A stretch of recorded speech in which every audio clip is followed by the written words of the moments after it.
Hello and welcome to the Product Marketing Festival. We have some fantastic sessions on the agenda for you today, but before we jump in, I have a very exciting announcement to make.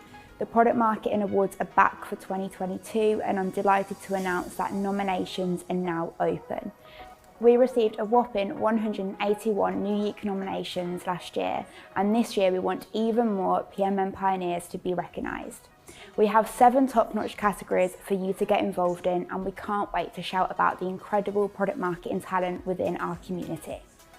The categories are Product Marketing Leader of the Year, Product Marketing Team of the Year, Product Marketing MVP of the Year, Product Marketing Newcomer of the Year, Positioning and Messaging Maestro of the Year, Product Launch of the Year, and Top Companies to Work in Product Marketing. Nominations are now open but must close on August 19th. So what are you waiting for? Spread the word, get your nominations in and celebrate those product marketing superstars that continue to go the extra mile. We'll be sharing a link to the nomination page in the chat throughout the day, so keep a lookout for that. We're also here if you have any questions, so please feel free to reach out via Slack or email. Now, after all the excitement, I just want to say a huge thank you to our sponsors, speakers, and you, our lovely audience, for joining us today at the festival. Please make the most of these sessions by asking your questions and sharing your feedback in the comment section of the video. So with that, let's get back to the sessions.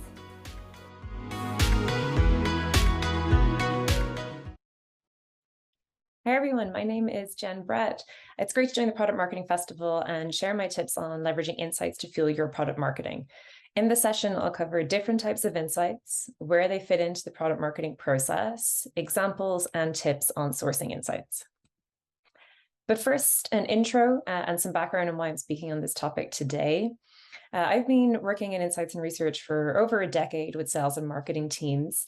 Right now, I'm building and leading a customer marketing or market insights function at Attentive, the leading SMS marketing platform. Before this role, I worked at LinkedIn and Google, where I worked on insights related to paid media solutions. I got into research way back when I completed a PhD in political science, of all things. I do like to joke, it's just so relevant to your career in marketing. And I've also been fortunate to travel and work in multiple countries. And so I've had the opportunity to lead teams covering EMEA and North America. With that, let's dive into the content for today's session on insights to fuel product marketing. I'll start by spending a moment on what I mean by an insight. The most common definition is probably that an insight is actionable. It should enable a decision to be made. That is true, but I also like this description on the slide here. Which is a good insight creates a whole new way of thinking. I really love this way of defining an insight. Often as product marketers, we're trying to help or to get people to think in a certain way. How to think about a product or our brands, how to think about a market opportunity or a competitor set of features. So insights are a powerful tool in how we can work with others and be successful in our jobs. And this application of insights in product marketing works both internally and externally. Internally, how do our partners and stakeholders think about the opportunities for our company and solutions that we present to them? And externally, how do consumers think about and perceive our product or our brand? There is no shortage of data and insights available to us today. If anything, the problem is the other way around. There's almost too much. So I wanted to start with some categorization, as I do think that categorizing different types of data is critical to figure out what you need, when you need it, and where you can source it. To be clear, there are no right or wrong categories for insights. The industry that you work in, the products that you work on might dictate which categories make the most sense. But I'll share the categories that I use to think about insights broadly and that would be applicable in a lot of cases. So there are 3 categories of insights that I'll use today and provide examples around. The first is market insights. This category is related to the market and industry that a brand operates in, for example, healthcare, but it could also cover the main industries that your customers operate in, so that you can understand the challenges and opportunities that they are facing. There are many sources of market intel, and thankfully, many are free. These can include things like industry reports or webinars, output from industry analysts, or just general news coverage of a certain topic. And of course, intel that your customers share, in particular, if your company uses Gong, which is a tool that records and transcribes sales calls, they can be especially relevant to hear what's top of mind for customers right now. For example, you could do a search in Gong for a topic like inflation, which is obviously very topical right now, and see how many calls that's being mentioned on and how it's trending over time. Next up, competitive insights, which are obviously critical to form an understanding of the competitive landscape you operate in and how your brand and product are differentiated. Again, much of this type of intel can be sourced for free from competitor websites, blogs, press coverage, and more, plus industry and news coverage. There are specialized CI platforms like Clue or Crayon, who are great, but a lot can be done in-house to gather a great base of intel. So both the field, i.e. your sales, your customer success teams, and customers are some of the very best sources of competitor intel.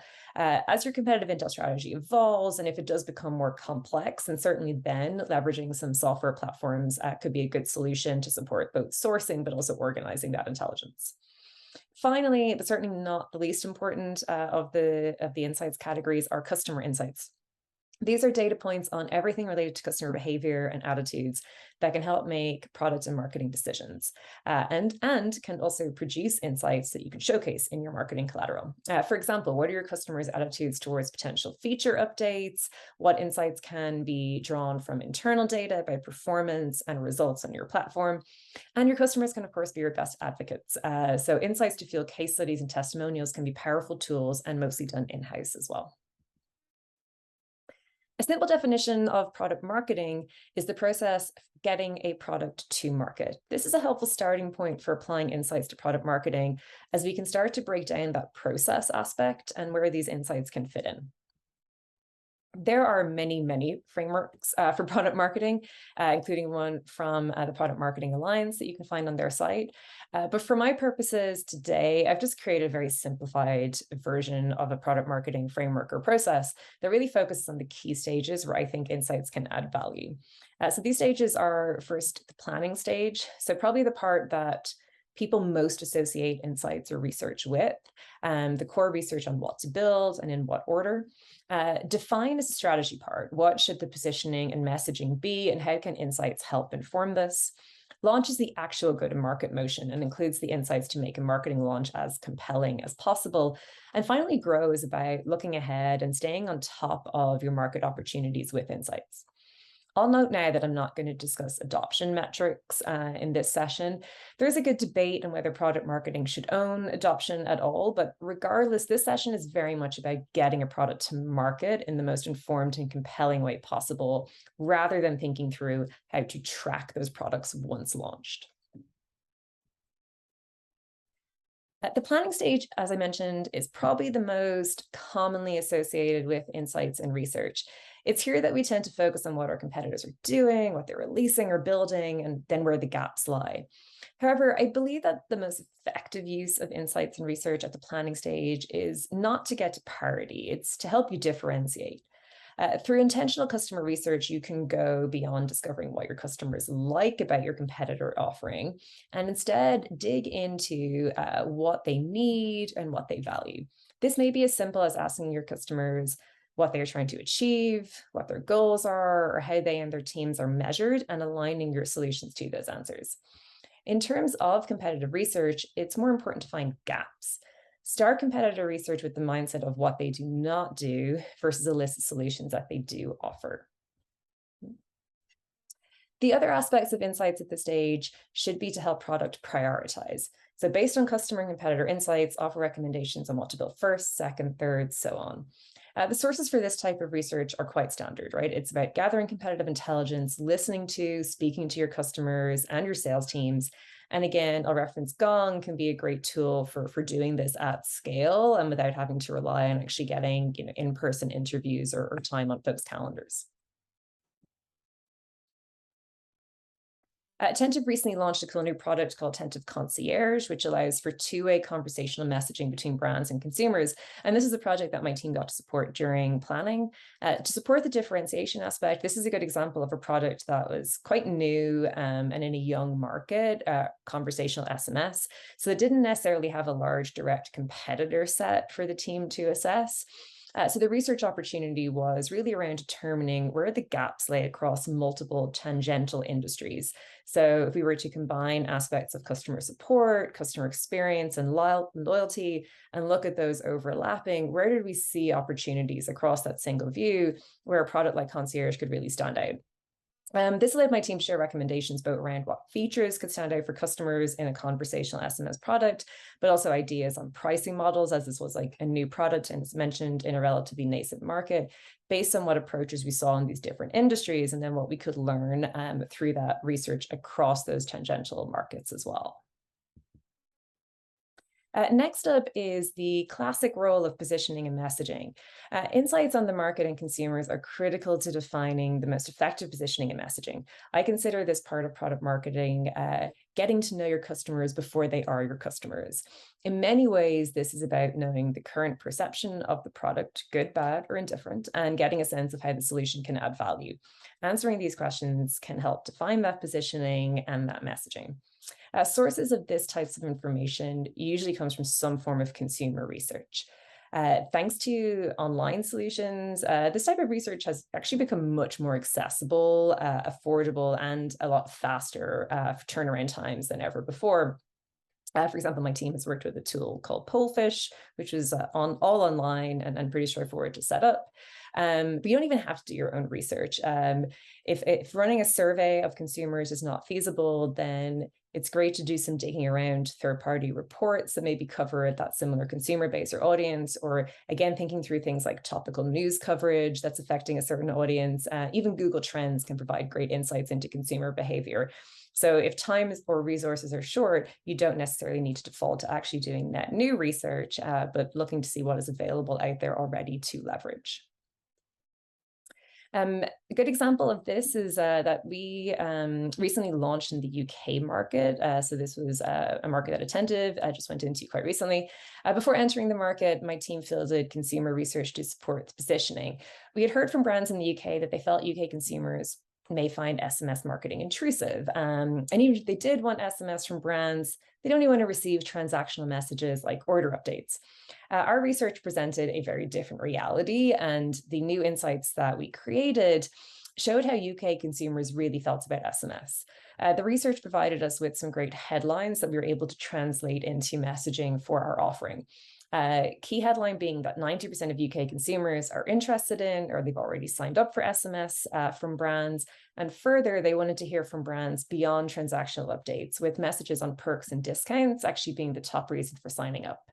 So understanding this consumer base before they actually became our customers really gave us a way to overcome the core go-to-market challenges and actually craft an effective message to go to market with.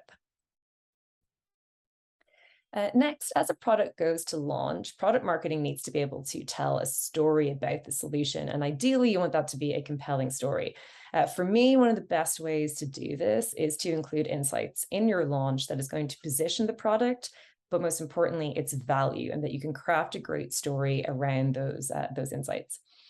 One of my favorite ways to do this is to actually just let your existing customers do the talking for you. So this is usually in the form of customer stories, which, they can be case studies, it could be testimonials, but it's also good to think about aggregated insights.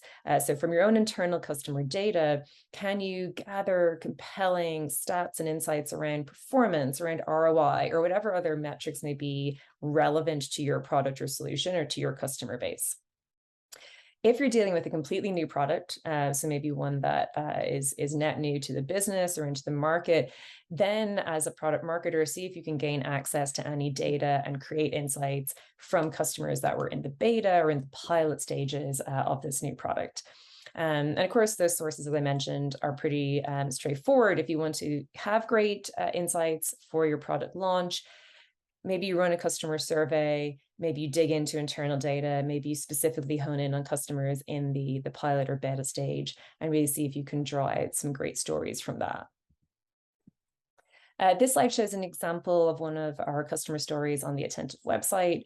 This is a great example of just showcasing the effectiveness of the overall platform from one of our customers. Again, letting them tell their story of working with Attentive and the results that we've helped them drive.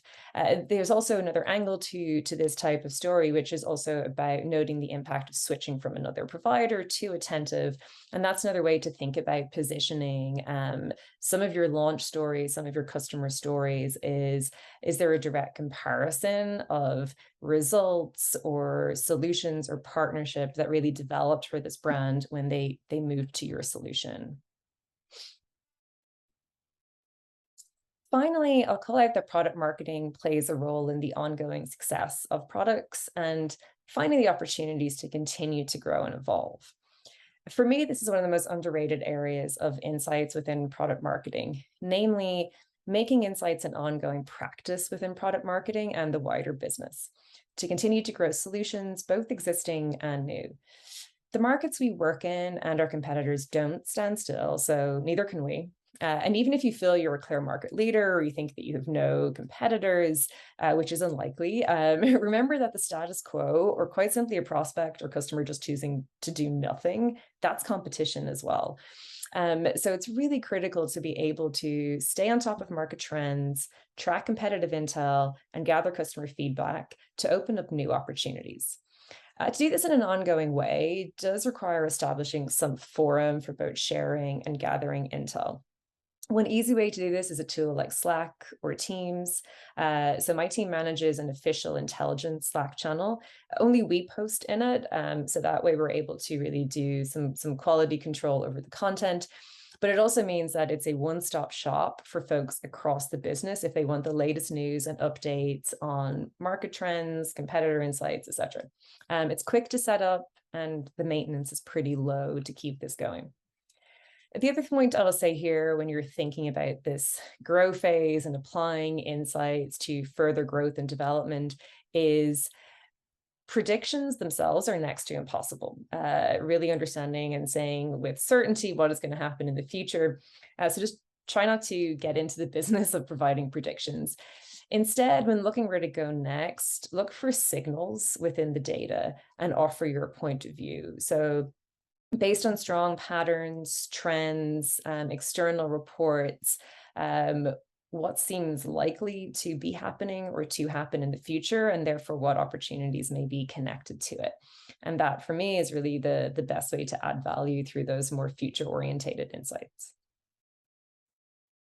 So to recap, these are the 4 stages that I think about applying insights during the product marketing process. So when you are in the planning phase and thinking about what to build, in what order, when even thinking about aspects around pricing, obviously insights and research can offer so much there. The define stage is when you're getting into this positioning and messaging aspect. What should you actually go to market with? And one of the core elements here is let that new market inform you. Understand those consumers that you want to become your customer, ask questions, dig in and do research where possible. On the launch side, how can you actually go to market with a great, compelling story that is insights driven, particularly using your customers and customer data when possible to make that a really compelling story and let them tell your story on your behalf. And finally, on the grow side, how do you think about looking ahead? How do you start pulling in market trends and other relevant insights on an ongoing basis so that you can stay on top of where the market is likely to move to, what your customers may want before they even know that they do, and you can make those recommendations internally as well. I'll end with a few practical tips for using insights in product marketing, and these are probably some of the most common questions or concerns that I've gotten working in insights for some time, particularly over or from companies or from people where they're concerned about getting something off the ground and how do they start and how do they manage it going forward. So people and teams can be concerned that insights can cost a lot financially. So either you have to go and spend lots of money on new tools or you're hiring a dedicated team. The reality is that gathering insights does not need to be expensive. Certainly it can be, but it absolutely does not need to be. Or sometimes it may not cost anything additional at all. Free tools like Google Alerts or Trends can offer valuable information. And there are now many more affordable resources for gathering intel, like online survey tools, access to databases, plus engaging your own customers and field teams and accessing internal data does provide some of the very best insights that you can get. Next is the belief that creating insights requires lots and lots of time. Again, this does not have to be the case. Creating insights can be a time sink if you don't approach the work in a smart way. So the best way to avoid this is start with an actual question or hypothesis that you are trying to answer, that you want to prove or disprove. What are you seeking? And then determine what you need to get there. One of the best ways to get to a good hypothesis is to ask a lot of questions of the stakeholders and, if possible, some customers. What are they interested in? What do they think is compelling? What would actually make them act? And allow that to inform your starting point rather than starting with lots and lots of data and trying to dive in and find something interesting. Always start with the question and then go on to the data to get to the insight. Insights can also have the best impact when the person creating it can answer the so what questions. This is a technique that I've applied for a long time in insights. It's about being able to answer the question, why would anyone care about this insight? What could they do with it? Could it help someone make a decision? If you can't answer the so what question, then probably just don't waste your time, because it's likely that you may just have a data point versus an insight. So it's just a number that's not actually particularly interesting or actionable. Or it could be that you actually just have the wrong insight for the use case at hand. And what you need to apply to this use case may just be a different insight at all. And finally, having insights-driven product marketing, it takes a village. So start creating an insights culture at your company. The first step is to establish those forums where you can easily share and gather intel. Again, this can be as simple as using Slack and sending out comms about interesting things that you're seeing in the market or among competitors. I think probably the best tip I would say is just don't worry about having a full strategy to kick off. Start simply by sharing what you can and asking questions of stakeholders and of customers whenever possible to know what people need. And let that be your guide as you start to kick off this insights-driven product marketing approach. Thank you so much for your time today. It's been a pleasure getting to speak with you all. Feel free to connect with me on LinkedIn if of interest, and enjoy the rest of the Product Marketing Festival.